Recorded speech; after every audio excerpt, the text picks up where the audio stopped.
There, and they've asked him, what are you looking for? What do you want? A bottle opener. Go in the kitchen. The kitchen is all that spatulas and shit. And then Kwayaor plays this, it makes me fucking crazy. So compared to all that, all this waste and greed and power and the structure of how all this works, after all that, I think that, you know, Pete Goldie's science symposium is going to actually make me feel better about life. That's right, ladies and gentlemen. Space is the final frontier.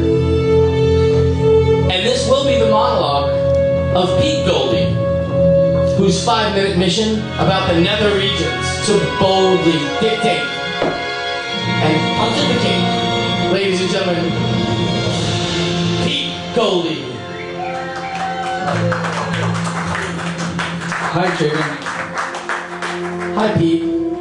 I hope that outer space had a better day than me.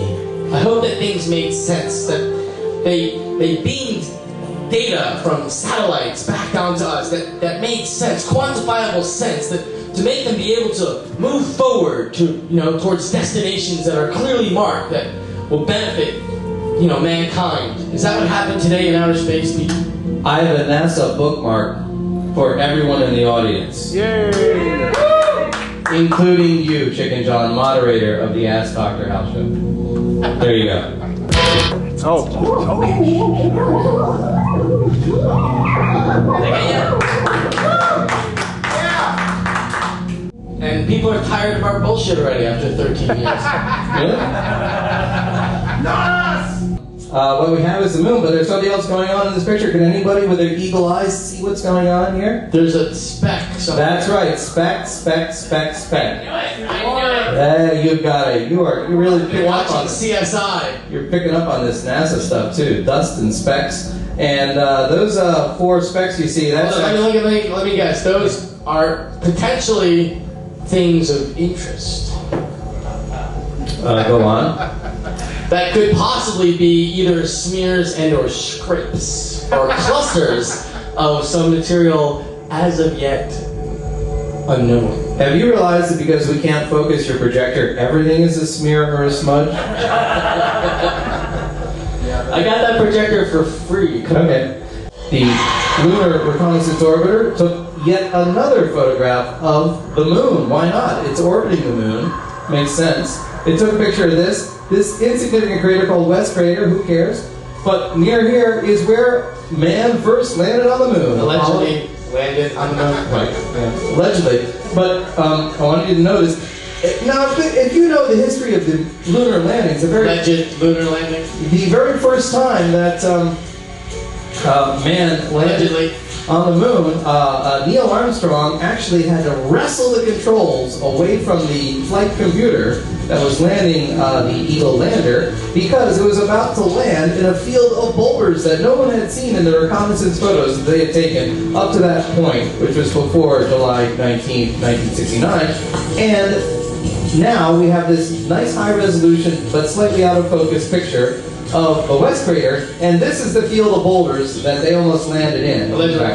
And Neil Armstrong continued on, puttered over here, and put the spacecraft down right there. That's not what happened. Instead of putting it down right on That's those. what he reported happened, but that's not actually, there's no factual evidence to prove Next picture will resolve any conflict on whether or not they landed. This is actually David. Yes, this is actually. Oh, there it is. There it is. There's the descent module of the lander. There's their instrument. That is not a descent module. That is a speck and a smear with a dot. Chicken. Once again, we have a red arrow, and I'd like you to know the red arrow. Okay, all right. I didn't see the red arrow. It's actually pointing to the very first footprint on the surface. Alleged footprint. On the surface of Mars, yes. There it is. You can see the red arrow is the small step, giant leap, blah, blah, blah. And it's pretty cool. We should be happy that stars like this happen. This one, I want you to know when a star like this gets a mass of about 1.4, stellar masses, it blows up. It will blow up as a supernova when it's at this stage. This one's at like 1.35. It's very close. When could it finally go off? When it's going to blow up? No telling. Maybe it already did. It's far enough away. It could have blown up in it. We haven't seen the result, but it could be on its way now. The other interesting thing is there is no hydrogen in this star. It's all helium being dumped on from the other white dwarf, which is also only a helium owning star. So the helium is detonating, kaboom, in a big fusion reaction. And just in case you're wondering, this is also called B445 Puppis, is the name of this star about to go kablooey. And you better be happy when it does, because without supernovas going off, we would not be alive. There would be no synthesis of the heavier elements that we need so much, like iron in our blood and calcium in our bones, and all those good things you think you get from, vitamins and Tang and all that. No, they come from supernovas. It just, takes a little longer. Oh, it is, yes. And again, there's an arrow. So what do arrows mean, chicken? Fact. Yeah, exactly. Indisputable fact of scientific reality. There you are.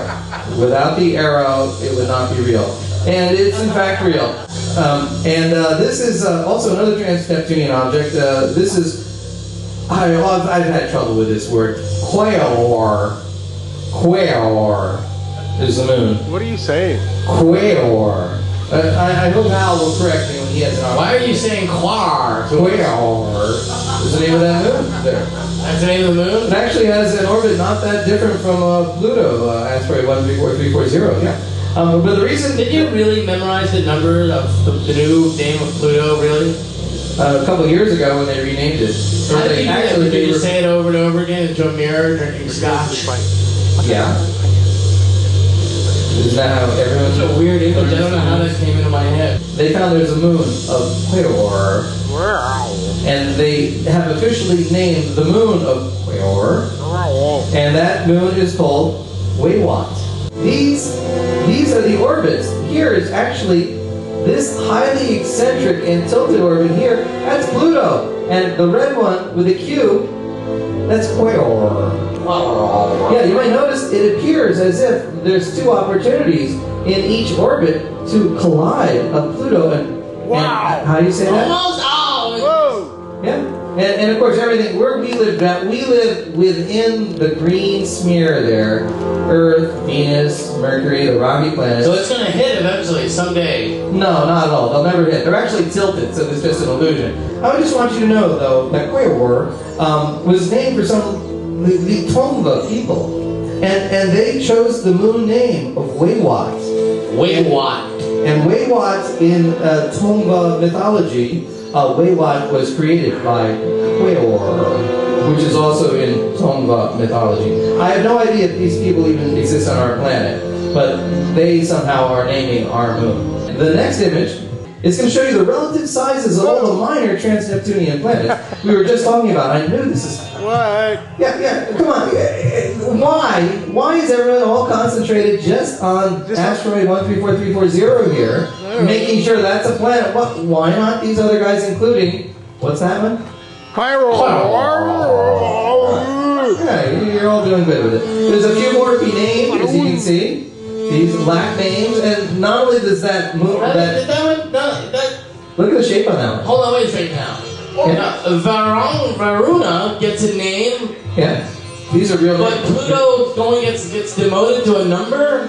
Well, no, it's still Pluto. It's just not a planet. It's not a planet. You can't take... Oh, how do you just say, okay, you're not a planet anymore? You don't get to Pluto get to say anything?